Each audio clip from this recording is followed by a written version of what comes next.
Okay, so this is a movie review of Logan, the newest X-Men movie that just came out. It's on my cell phone camera here.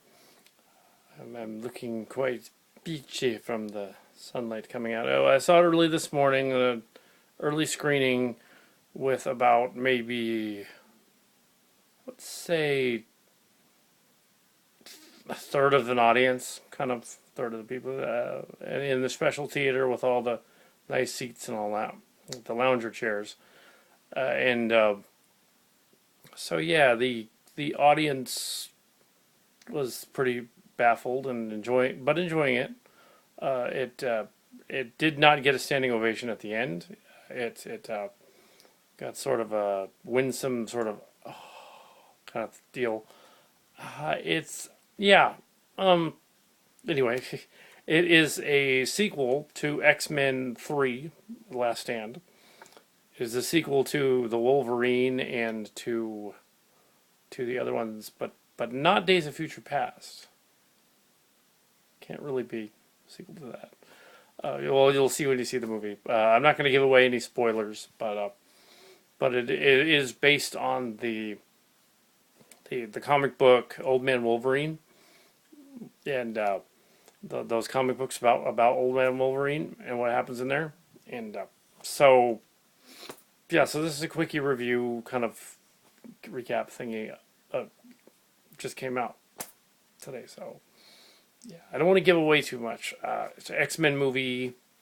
It had a cool little Deadpool trailer in the beginning. It had some previews for interesting movies. There's another King Arthur movie.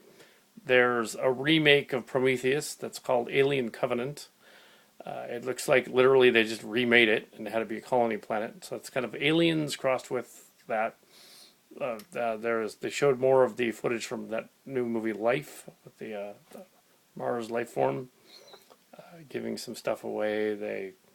Yeah. So anyway, so yeah, yeah. It's a Wolverine movie. It has some things that were a little strange in it. It's like a cowboy western desperado kind of thing, and that's just what it is. And it's and Wolverine or Logan, Hugh Jackman, and Patrick Stewart's characters playing Professor X are living in this shanty, kind of like a dump.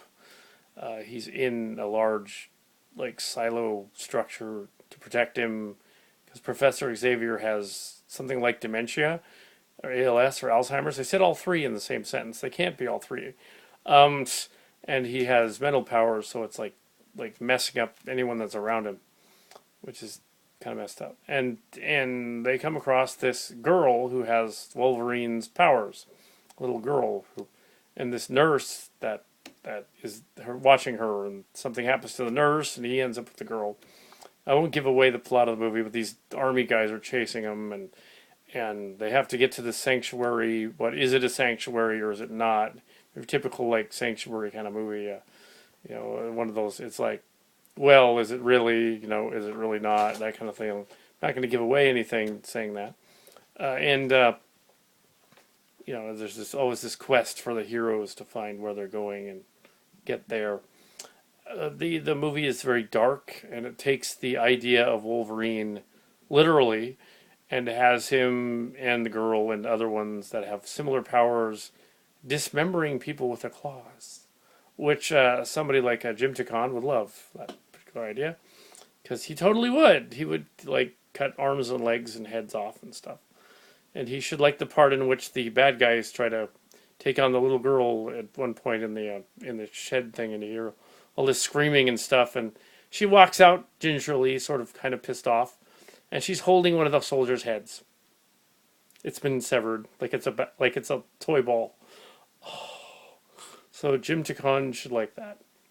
That he totally like jacked up, like it's messed up. But yeah, it's very violent, very dark. I'm not sure if you should watch it just for that, but there's X-23 and X-24 in it, or sort of the Weapon X deal. But yeah, you should probably watch it just because it's cool. But Mark's Card should see it. Tim should see it. Everybody. But yeah, the Wolverine. It's okay. It's a nice movie. It's all right. And it's not the greatest X-Men movie ever or anything. I think Days of Future Past and X-Men 2 were the best ones so far. It is better than Apocalypse. So, yeah. It makes more sense than Apocalypse. And it's on a par with Deadpool, but it's not comical. It just has a few witty marks, but it's a dark movie. So, be warned, yes, it's not for kids. It's rated R. There's gore in it, which Mark's Card should like.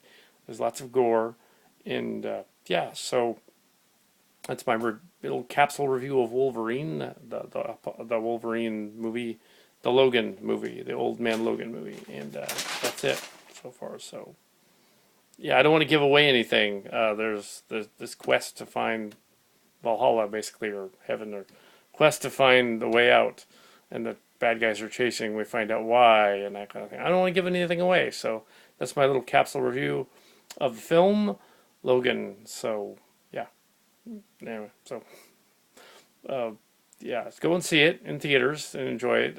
It's definitely has the spirit of the comic book. It may not be entirely like the comic book. It's the spirit of the comic book, but I will give away one thing. The Professor X character in the movie is not a dream. It is not a dream or a hallucination. That's a good thing. Some fans are thinking that was a dream or hallucination. It is not. He's actually in the movie. So don't freak out about that. It's not a dream. Anyway, so that's Wolverine. Yeah, so there you go. I mean, Logan. The Logan movie. The Old Man Logan movie. Remember the comic book? Yeah. It's set in the year 2027 or something. Anyway. Oh, yeah. So, yeah, there you go.